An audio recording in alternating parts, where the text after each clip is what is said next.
Hi friends, Maran வீரா சீரியலை பற்றி தான் நம்ம இந்த வீடியோக்குள்ளே நம்ம பார்க்க போகிறோம். வாங்க நம்ம வீடியோக்குள்ளே போகலாம்.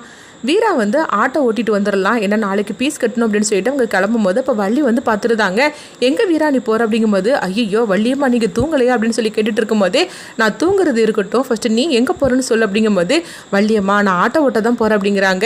ஏன் வீரா இந்த மாதிரிலாம் நீ பண்ணுற அப்படிங்கும்போது, இல்லை வள்ளியம்மா நாளைக்கு பீஸ் கட்டணும் அதனால தான் அப்படின்னு சொல்லும்போது, அதுதான் மாறன் ரூபா தந்தாமலா, அப்புறமா என்ன அப்படிங்கும்போது, இல்லை வள்ளியம்மா நம்மளுக்கு தான் செலவு தான் நிறைய இருக்குதுல்ல, அப்படி இருக்கும்போது நான் இப்போ ஆட்டோ ஓட்டிட்டு வந்தோம்னா கொஞ்சம் நம்மளுக்கு ஹெல்ப்பாக இருக்கும்ல அப்படிங்கும்போது உடனே வள்ளி வந்து அழ ஆரம்பிச்சிருந்தாங்க. எதுக்காக வள்ளியம்மா இப்போ நீங்கள் அழுதுகிட்டு இருக்கிறீங்க, அதெல்லாம் ஒரு பிரச்சனையும் கிடையாது, நம்ம திரும்பவும் பழைய நிலைமைக்கு வருவோம் அப்படிங்கும்போது, இல்லை வீரா என்ன இருந்தாலும் சரிதான், நீ இந்த வீட்டுக்கு மருமகளாக வாழ வந்திருக்கிற, நீ போய் இந்த நேரத்தில் வேலை பார்க்கறதுக்காக போறியே, இந்த குடும்பத்தோட சூழ்நிலை அந்த மாதிரி நடந்து போச்சுனால தானே வீட்டுக்கு வாழ வந்த மருமகளை நல்லபடியாக வச்சுக்கணும்னு சொல்லிட்டு தானே நம்ம இருந்திருப்போம். ஆனால் இன்னைக்கு என்னென்னா இந்த மாதிரிக்கு ஒரு நிலைமை வந்துருச்சு அப்படின்னு சொல்லிக்கிட்டு அது நினைக்கும் போது எனக்கு எவ்வளோ கஷ்டமாக இருக்குது தெரியுமா. உண்மையை சொல்லப்போனால் நம்மக்கிட்ட எல்லாமே இருக்குது, ஆனால் எல்லாம் இருந்தும் இப்போ ஒன்றுமே பண்ண முடியாத ஒரு சூழ்நிலையில் இருக்கிறோம் அப்படின்னு சொல்லும்போது, வள்ளியம்மா நம்ம வீட்டு சூழ்நிலை நம்மளுக்கு தெரியாதா என்ன அப்படிங்கவும், அதெல்லாம் ஒன்றும் இல்லை பிரச்சனை, நான் போயிட்டு நான் வந்து உடனே வந்துடுவேன், நீங்கள் ஒன்றும் கவலைப்படாதீங்க, ஆனால் நான் ஆட்டோ விட்டு போகிறத இந்த வீட்டில் யாருக்கிட்டே சொல்லிடாதீங்க, அதுவும் முக்கியமாக மாறன்கிட்ட சொல்லாதீங்க அப்படிங்கும்போது, அப்போ இன்னைக்கு ஒரு நாள் தான் நீ போயிட்டு வரணும் அப்படிங்கும்போது, சரி வள்ளியம்மா இன்னைக்கு ஒரு நாள் நான் போயிட்டு வந்துடுது அப்படின்னு சொல்லவும், ஜாக்கிரதையாக போ வீரா அப்படிங்கும்போது, அதெல்லாம் ஒரு கவலையும் படாதீங்க அப்படின்னு சொல்லிட்டு வீரா ஆட்டோவில் ஏறுதாங்க. பின் சீட்டில் வந்து பார்த்தோம்னா மாறன் உட்காந்துருக்குறாங்க. மாறனை பார்த்ததுமே, ஆமாம் நீ எதுக்காக இங்கே வந்திருக்கிற அப்படிங்கும்போது, ஃபஸ்ட்டு நீ எதுக்காக இங்கே வந்திருக்கிற அப்படிங்கிறாங்க. அது ஒன்றும் இல்லைடா, நாளைக்கு பீஸ் கட்டணும்ல அப்படிங்கும்போது, நான் தான் ரூபா கொடுக்குறோம்ல, அப்புறம் எதுக்காக நீ இப்போ இந்த நேரத்தில் ஆட்டோ ஓட்டுறதுக்காக போகிற, ஒரு பிரச்சனை இல்லை, இந்த பாரு என்கிட்ட ரூபா இருக்குது அப்படிங்கும்போது, அப்போ உடனே வீரா சொல்கிறாங்க, ரூபா இருந்தால் இருக்கட்டும், நம்மளுக்கு செலவுக்கா இப்போ பஞ்சம் அப்படின்னு சொல்லவும், இன்றைக்கி ஒரு நாள் மட்டும் நான் ஆட்டோ ஓட்டிட்டு வந்துடுது அப்படிங்கும்போது, அப்போ சரி நானும் வருவேன் அப்படிங்கிறாங்க. என்னது நீ வரி அப்படிங்கும்போது, ஆமாம் ஒன்றை தனியாக விட்டுட்டு நான் எப்படி இருக்க முடியும், அதனால் நானும் வருவேன் அப்படிங்கவும், இப்போ நீ சொன்னால் மட்டும் கேட்டுருவியா என்ன, நீ சரி வா அப்படின்னு சொல்லிட்டு வீராவும் மாறனும் போகிறாங்க.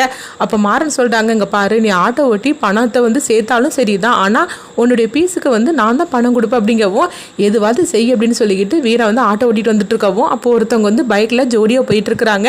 பாரு அவங்களாம் பைக்கில் ஜோடியாக போயிட்டு இருக்கிறாங்க, நம்ம நிலைமை இப்படி இருக்குது அப்படின்னு மாறன் சொல்லவும், நீ என்ன பேசிட்டு இருக்கன்னு எனக்கு தெரியும் அப்படின்னு சொல்லிட்டு வீரா சிரிச்சிட்டு இருக்கிறாங்க. அடுத்து பார்த்தோம்னா ஒரு ஜோடியை தான் கட்டுறாங்க.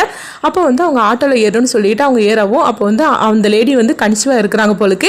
அப்போ உடனே வந்து அவங்க கேட்டுட்டு இருக்கிறாங்க, ஆமாம் என்னது நீங்கள் வந்திருக்கிறீங்க அப்படின்னு சொல்லிக்கிட்டு மாறனை பற்றி கேட்கும் போது, நீங்கள் என்ன கஸ்டமரா அப்படின்னு சொல்லி கேட்கவும், ஐயோ அப்படிலாம் ஒன்றும் இல்லை, அவள் என்னுடைய மனைவி தான், ராத்திரி போல் ஆட்டோ ஓட்டுறாளா, அதனால தான் அவளை ஒத்தையில் அனுப்பாமல் நானும் கூட வந்து அப்படிங்கவும், ஓஹோ அப்படியா பொண்டாட்டி மேலே அவங்களுக்கு அவ்வளோ பசமோ அப்படின்னு சொல்லும் போது உடனே அவங்க சிரிக்கிறாங்க. அடுத்து பார்த்தோம்னா அவங்க 2 பேரும் ஆட்டோவில் ஏறி வந்துட்டு இருக்கும்போது, அப்போ வந்து பானிபூரி கடையை பார்க்குறாங்க, அதில் வந்து நிறுத்துங்க அப்படின்னு சொல்லவும் உடனே வந்து ஆட்டோ நிறுத்துறாங்க. அடுத்து தன்னுடைய மனைவிக்கு ஆசைப்பட்டதெல்லாம் அவங்க வாங்கி கொடுக்கவும், அடுத்து பார்த்தோம்னா அவங்க வீட்டுக்கு போகிறாங்க. அப்போ வீட்டில் போய் நிறுத்தும் போது, என்னது இவ்வளோ பெரிய வசதியாக இருக்கிறாங்க, அப்புறம் எதுக்காக ஆட்டோவில் வந்துருக்குறாங்க அப்படின்னு சொல்லிட்டு பார்க்கவும், அப்போ வீரா வந்து கேட்டுட்டு இருக்கிறாங்க, உங்கள் மனைவி கன்சீவாக இருக்கிறாங்க, நீங்கள் வந்து ஹாஸ்பிட்டலுக்கு தான் போகிறதுக்காக ஆட்டோவில் ஏறினீங்கன்னு நான் சொல்லி நினச்சேன், ஆனால் நீங்கள் எங்கேயுமே போகாமல் பானிபூரி சாப்பிட்டுட்டு அப்புறமா வீட்டுக்கு வந்துட்டீங்களே அப்படின்னு சொல்லி கேட்கும்போது உடனே அவர் வந்து சிரிக்கிறாரு. என் மனைவி கன்சீவாக இருக்கிறா, அவள் வந்து ரொம்பவே வசதியாக வாழப்பட்டவா, அது மட்டும் இல்லாமல் அவள் ஆசைப்பட்டது எல்லாம் செஞ்சு கொடுக்கறதா என்னுடைய ஆசை, அவள் பானிபூரி சாப்பிடணும் ஆட்டோவில் போகணுன்னு சொல்லி ஆசைப்பட்டா, அதனால தான் நான் அவளை ஆட்டோவில் அழைச்சிட்டு வந்தேன் அப்படிங்கவும், இது கிட்டதுமே மாறனும் வீராவும் ரொம்ப சந்தோஷப்படுறாங்க. உங்கள் மனைவிக்காக நீ எந்த அளவுக்கு நீங்கள் இதெல்லாம் பண்ணுறீங்க அப்படின்னு சொல்லிட்டு உண்மையிலேயே உங்களை பார்த்தாலே போறாமையாக இருக்குது அப்படின்னு சொல்லிட்டு அவங்க 2 பேரும் சொல்லிட்டு இருக்கிறாங்க. அதாவது வீட்டில் போய் திருஷ்டி சுற்றி போடுங்க, எங்கள் கண்ணே பற்றும் போலுக்கு அப்படின்னு சொல்லவும் உடனே வந்து அந்த லேடி வந்து சிரிக்கிறாங்க. அதே மாதிரிக்கு தான் நீங்களும் வந்து திருஷ்டி சுற்றி போடுங்க, எங்கன்னு பற்றும் போலுக்கு, ஏன்னா நீங்கள் 2 பேரும் அவ்வளோ அன்னோனியமாக இருந்துட்டு இருக்கிறீங்க அப்படின்னு சொல்லவும் உடனே வீரா வந்து சிரிக்கிறாங்க. அப்போ பார்க்கும்போது அவங்க 1000 ரூபாய் கொடுக்குறாங்க. ஐயோ எனக்கு 1000 ரூபாய்லாம் வேண்டாம், நீங்கள் வந்து ஆட்டோ நான் ஓட்டினதுக்கு 500 ரூபா தான் அப்படிங்கிறாங்க. பரவாயில்ல நீ வச்சுக்கோங்க அப்படிங்கும்போது, அதெல்லாம் ஒன்றும் வேண்டாம் அப்படின்னு சொல்லிட்டு 500 ரூபாய் மட்டும் வாங்கிட்டு மீதி ரூபாயை கொடுக்கவும், அடுத்து பார்த்தோம்னா அங்கே வீராவும் மாறனும் நேராக வீட்டுக்கு வராங்க. வீட்டுக்கு வந்ததுமே மாறன் சொல்லிட்டாங்க, இங்கே பாரு சத்தம் போடாமல் போய் நம்ம படுத்துடணும் அப்படின்னு சொல்லும் போது உடனே சரின்னு சொல்லிட்டு வீராவும் மாறனும் வந்து கதவு திறந்து பார்க்குறாங்க. எல்லாருமே அங்கே நின்றுட்டு இருக்கிறாங்க. அவங்க எல்லாரையும் பார்த்ததுமே அதிர்ச்சி அடைகிறாங்க.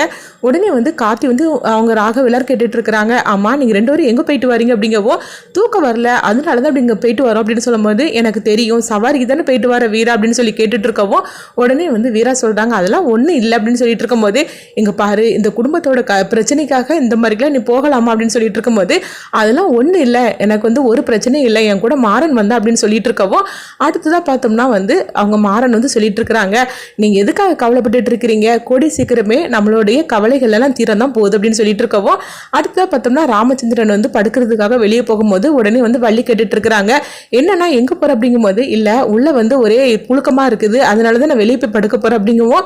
உடனே இதை கேட்டதுமே வள்ளி வந்து கண்கலங்கி அழ ஆரம்பிச்சிருந்தாங்க. எங்கள் அண்ணன் எப்படி இருந்தவர், ஆனால் இன்னைக்கு அவர் இவ்வளோ தூரம் கஷ்டப்பட்டுட்டு இருக்கிறாரு, இதெல்லாம் காரணம் அந்த விஜய் தான் அப்படின்னு சொல்லிக்கிட்டு அவங்க எரிச்சலோடு இருக்கவும் அடுத்த நாள் ஆனதுமே எல்லாருமே கிளம்பி போகிறாங்க. அப்போ வந்து வள்ளி வந்து நினைக்கிறாங்க இந்த விஜயால என் குடும்பமே இன்னைக்கு இந்த அளவுக்கு கஷ்டப்பட்டுட்டு இருக்குது, வீரா என்னன்னா ராத்திரி போல ஆட்டோ ஓட்டுறதுக்காக போறா, எங்க அண்ணன் என்னன்னா படுக்கிறதுக்கு முடியாம வெளியே போய் படுத்துட்டு இருக்கிறாரு, இந்த குடும்பத்துல அவ்வளோருமே கஷ்டப்படுறோம், அதுக்கு எல்லாத்துக்கும் காரணம் இந்த விஜய் தானே, அவ கதையை முடிச்சிட வேண்டியது அப்படின்னு சொல்லிட்டு வள்ளி வந்து ஒரு திட்டத்தை போடுறாங்க. அப்போ அவங்க நேராக கிச்சனுக்குள்ளே வராங்க. வந்ததுமே அவங்க விஜயும் அவங்க அம்மாவும் சாப்பாடெல்லாம் ரெடி பண்ணி வச்சுருக்குறாங்க. அப்போது அந்த சாப்பாட்டில் வந்து அவங்க அந்த மருந்தை கலந்துருந்தாங்க. கலந்ததுமே இன்னும் கொஞ்ச நேரத்தில் இவர் 2 பேரும் சாப்பிடுவாளோ, சாப்பிட்டதுமே ஒரு கதை முடிஞ்சிட போகுது அப்படின்னு சொல்லிக்கிட்டு வள்ளி வந்து அவங்க கோவத்தோடு அங்கேருந்து கிளம்பி போகிறாங்க. அடுத்து பார்த்தோம்னா விஜயும் அவங்க அம்மாவும் சாப்பிட்றதுக்காக உட்காந்துருக்குறாங்க. அப்போ வள்ளி வந்து அதை பார்த்துக்கிட்டே இருக்கவும் அப்போ விஜய் வந்து கேட்டுட்டு இருக்கிறாங்க என்ன வள்ளியம்மா என்ன ஆச்சுது, எதுக்காக அவங்க சாப்பாடையே நீங்கள் பார்த்துட்டு இருக்கிறீங்க அப்படிங்கும்போது ஒன்றும் இல்லை அப்படிங்கிறாங்க. இல்லை நீங்கள் ஏதோ செஞ்சுருக்கிறீங்க, உண்மையை சொல்லுங்கள் அப்படிங்கும்போது ஆமா வீரா நான் அந்த சாப்பாட்டில் மறந்த கலந்துட்டு அப்படிங்கிறாங்க. இது கட்டதுமே வீரா வந்து அதிர்ச்சி அடைகிறாங்க. என்ன வழிமா நீங்கள் பண்ணியிருக்கிறீங்க அப்படிங்கும்போது ஆமாம் எனக்கு வர வழி தெரியல, நீங்கள் எல்லாரும் கஷ்டப்படுறதுக்கு அவ்வளோதான காரணம், அதுக்காக தான் அப்படி ஒரு முடிவு எடுத்து அப்படிங்கவும் உடனே வீரா வந்து ஓடுறாங்க. நீ சாப்பிடாத அந்த சாப்பாடு அப்படின்னு விஜய் வந்து தட்டி விடவும் ஏன் என்னாச்சுது நான் சாப்பிட தான் செய்வேன் அப்படின்னு சொல்லிட்டு அவங்க கொஞ்சம் சாப்பிட்ருந்தாங்க.